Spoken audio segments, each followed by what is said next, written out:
ये है आम जिंदगी। चम्मच झूठे हो सकते हैं लेकिन मेरे हाथ नहीं। यही वजह है जो मेरे आका हुजूर सल्लल्लाहु अलैहि वसल्लम फरमाते हैं कि खाना हमेशा अपने हाथ से खाना चाहिए, चम्मच से नहीं।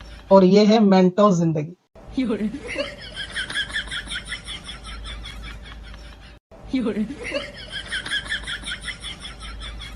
शादी की खुराफातों पर पर्दा डालने के लिए ईशान भाई दीन का चूरन बेचने फिर आ गए। सवाल ईशान भाई से ये है, क्या होटल ही में हाथ से खाना सुन्नत है?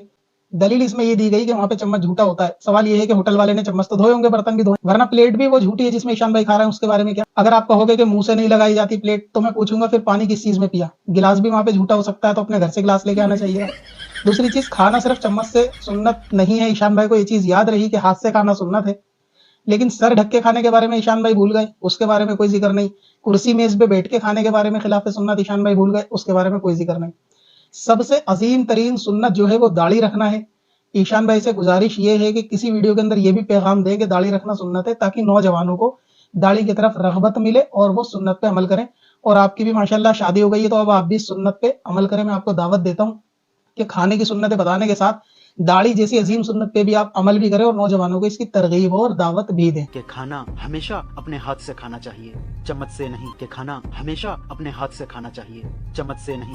एकदम इन्होंने वक्त बदल दिया, जज्बात बदल दिए, जिंदगी बदल दी।